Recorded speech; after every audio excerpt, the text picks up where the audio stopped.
नमस्कार मित्रों, आप सभी का स्वागत है आपके अपने चैनल फर्स्ट टाइम स्टोरी में। क्या मांस खाना पुण्य है या पाप है? श्री कृष्ण ने स्वयं बताया, जो भी मनुष्य मांस खाता है उसे स्वर्ग मिलता है या नरक मिलता है। मांस खाने की सजा पृथ्वी पर ही मिलता है या जाने के बाद मिलता है। तमाम तरह की दोस्तों मन में आपके प्रश्न चल रहे होंगे। इस कहानी के माध्यम से आपके सारे प्रश्नों का उत्तर मिलने वाला है, इसलिए कहानी को पूरा सुनना। जो भी मेरे प्यारे साथी भाई एवं बहन और दर्शकगण चैनल पर पहली बार आए हैं, चैनल को सब्सक्राइब कर देना और वीडियो को लाइक कर देना। चलिए दोस्तों, कहानी को शुरू करते हैं। एक छोटा सा गांव था। उस गांव में एक सेठ रहा करते थे। सेठ ने एक बार तीर्थ यात्रा निकालने की सोची। तभी सेठ के मन में एक विचार आता है। सेठ सोचते हैं, क्यों ना मैं एक बार पहले जग कर लूँ अपने घर पर ही। सेठ ने जग करवाया अपने घर पर और पूरे गांव को निमंत्रण दिया। दोस्तों, सेठ यानी कहे तो जग में शाकाहारी और मांसाहारी भोजन दोनों बनाते हैं। बहुत सारे लोग आते हैं जो कि मांसाहारी भोजन करते हैं और कुछ ऐसे भी लोग हैं जो कि शाकाहारी भोजन करते हैं। जो लोग शाकाहारी भोजन करते थे उन्होंने मांस को हाथ तक भी नहीं लगाया। यह सब देखकर सेठ चौंकने था कि आखिर कुछ लोग मांस को हाथ क्यों नहीं लगाते हैं। जैसे ही जग संपन्न होने वाला था, तभी सेठ सभी लोगों को बुलाता है और कहता है कि आप लोगों को मैं इसलिए बुलाया हूँ क्योंकि मैं आप लोगों को बताना चाहता हूँ कि मांस खाने से इंसान के अंदर कितना शक्ति आती है और हमें मांस जरूर खाना चाहिए। दोस्तों, यह सब बात जब सेठ कर रहा था, उसी समय एक लड़का उठता है और बोलता है कि हे सेठ महाराज, आप जो बात कह रहे हैं सरासर गलत है। इंसान अगर मांस खाता है तो उससे ताकत नहीं मिलती है। इंसान को हरा साग सब्जी खाने से ताकत मिलता है। तभी वो सेठ कहता है कि अगर हम मांस मछली मुर्गा नहीं खाएंगे तो इनकी संख्या बढ़ जाएगी और भगवान ने इनको हमारे खाने के लिए ही बनाया है। अगर हम नहीं खाते हैं तो ये आने वाले दिनों में बहुत अधिक हो जाएंगे। तभी वो लड़का कहता है कि किसी का भी जान अपने लिए प्यारा होता है। अगर मुर्गा मछली अंडे को भगवान ने हमारे लिए खाने के लिए बनाया है तो क्या हम भी एक छोटे जीव हैं? अगर हमको बाघ मारकर खा जाता है तो हम उनके खाने के लिए बने हैं। यह बात सुनकर सेठ की सर नीचे झुक जाती है और उसके बाद लड़का कहता है कि ऐसा नहीं है कुछ भी कि हम किसी भी जीव को मारकर खाए। जो भी प्राणी किसी जीव को मारकर खाता है वो सरासर पाप करता है, वो पाप का भागीदारी बनता है। इंसान इसीलिए कष्ट भोगता है। किसी भी जीव को हमें नहीं मारना चाहिए, नहीं तो हमें उसकी पाप का प्रायश्चित यहीं पर करना होगा। दोस्तों, वहाँ सभा में जितने भी लोग थे सभी लोग उस बालक से पूछने लगते हैं। तभी वो बालक कहता है कि आप लोग ध्यान से सुनिए, मैं एक छोटा सा कहानी सुनाता हूँ। यानी कृष्ण भगवान ने बताया है खुद कि आखिरकार मांस खाना कितना पाप है और पुण्य है।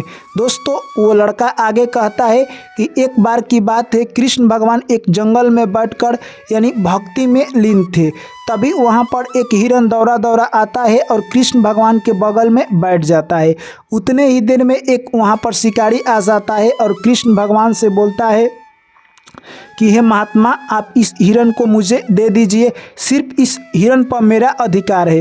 तभी श्री कृष्ण भगवान बहुत मधुर आवाज़ में कहते हैं कि हे नादान बालक, इस हिरन पर तुम्हारा अधिकार है।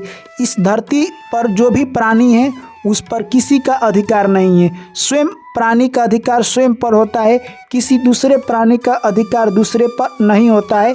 यहाँ तक कि माता पिता का भी अपने बच्चे पर अधिकार नहीं है, क्योंकि उनका जन्म है, उनका अधिकार अपने जीवन पर है। भगवान का भी अधिकार नहीं है किसी मनुष्य पर। तो तुम कैसे कह देते हो कि इस हिरन पर तुम्हारा अधिकार है? तभी वो शिकारी कहता है कि हे महात्मा, मैंने इस हिरन को तीर से मारा है और इस पर सिर्फ मेरा अधिकार है। तभी महात्मा कहते हैं कि नहीं, तुम्हारा अधिकार नहीं है। तुम ध्यान से सुनो, कभी भी किसी जीव पर किसी का अधिकार नहीं होता है। भगवान का अधिकार भी नहीं है। भगवान भी कहते हैं कि उनका अधिकार नहीं है और तुम कैसे कह सकते हो?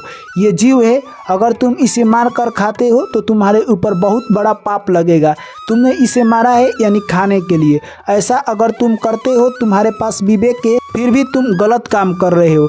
ये अगर समझ लो, कोई जानवर अगर अनजाने में गलती काम करता है तो उसका बात अलग है, परंतु तुम्हारा विवेक होते हुए भी तुम जानते हो गलत क्या है सही क्या है, उसके बाद भी तुम किसी हिरण को मार कर खाते हो तो तुमसे बड़ा पापी कोई नहीं होगा। दोस्तों उसके बाद श्री कृष्ण भगवान आगे कहते हैं कि देखो ऐसा तुम करो कि इस हिरण को छोड़ दो, क्योंकि किसी को मारना सबसे बड़ी बात नहीं है। अगर तुम उसकी जान बचा लेते हो तो तुम उसके लिए भगवान हो और सबसे बड़ी बात होता है। तभी दोस्तों वो शिकारी कृष्ण भगवान की बातों को समझने लगता है और कहता है कि हे महात्मा, आप मुझे कुछ मुक्ति का राह बताइए। तभी श्री कृष्ण भगवान कहते हैं कि देखो अगर तुम ऐसे करते हो पाप तो तुम्हें नरकों में भी जगह नहीं मिलेगी। ऐसा नहीं है कि इस धरती पर जो भी जीव है उसे हम मारकर खा जाए। मनुष्य के पास विवेक होता है, परंतु वो अपने से छोटे जीव मुर्गा मछली बकरा बकरी इस जीव को वो मारकर खाता है और कहता है कि भगवान हमें भोजन के लिए बनाए हैं वरना इनकी संख्या बढ़ जाएगी। ऐसा नहीं होता है। अगर तुम्हें कोई शेर चीता मार कर खा जाए तब क्या कहा जाएगा कि आदमी सिर्फ शेर चीता के भोजन के लिए बना है? ऐसा नहीं होता है। तुम अपनी स्वयं रक्षा कर सकते हो शेर चीता से, परंतु जो जीव जंतु है वो अपनी रक्षा नहीं करते हैं। तो इसका मतलब ये तो नहीं हुआ कि तुम उसे मारकर खा जाओगे। अगर तुम ऐसा करते हो तो तुम सबसे बड़ा पापी कहलाओगे। दोस्तों यह सब बात जैसे ही वो शिकारी सुनता है महात्मा की, यानी जो कृष्ण भगवान थे, उनके चरणों में जाकर गिर जाता है और कहता है कि हे महात्मा, आप मुझे क्षमा कर दीजिए। तभी कृष्ण भगवान कहते हैं कि तुम मुझसे वादा करो कि आज से बाद तुम किसी जीव को नहीं मारोगे।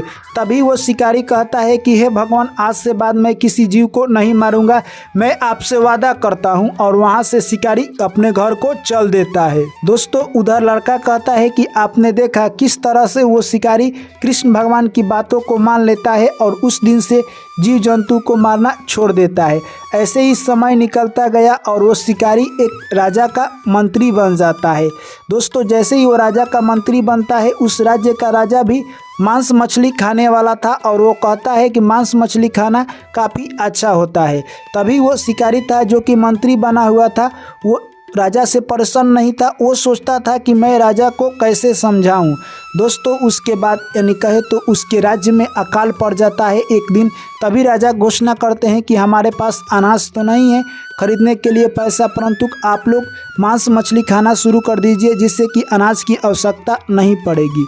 दोस्तों वो मंत्री बन जाता है। वो सोचता है मुझे ही कुछ करना पड़ेगा जिससे कि लोग अनाज खाएं, मांस मछली खाना छोड़ दे।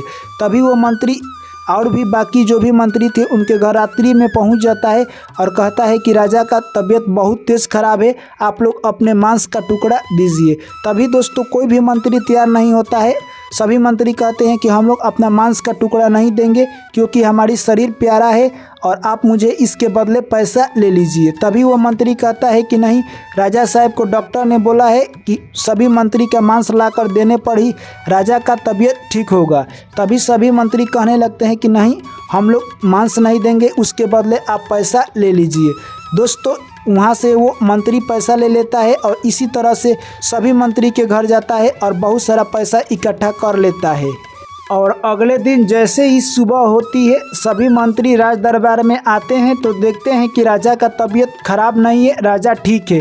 तभी सभी मंत्री गुस्से में आ जाते हैं और वो जो मंत्री था यानी मांस मछली से नफरत करता था वो लेट से आता है और राज दरबार लगता है। उसी में वो मंत्री कहता है कि हे राजन, मैंने एक कल प्लान बनाया, सभी लोग से मांस की कुछ टुकड़े मांगे परंतु किसी ने मांस का टुकड़ा नहीं दिया, उसके बदले बहुत सारे पैसा हमें मिला है। इसी पैसा से हम लोग यानी कहे तो अनाज खरीदेंगे और अपने पूरे राज्य में वितरण करेंगे।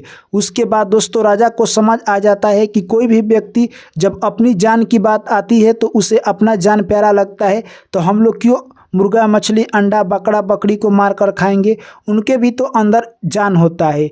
यह बात सुनकर उस राज दरबार के सभी जनता कहने लगी कि हे राजन, आप मुझे क्षमा कर दीजिए, आज के बाद हम लोग मांस मछली बकरा बकरी नहीं खाएंगे।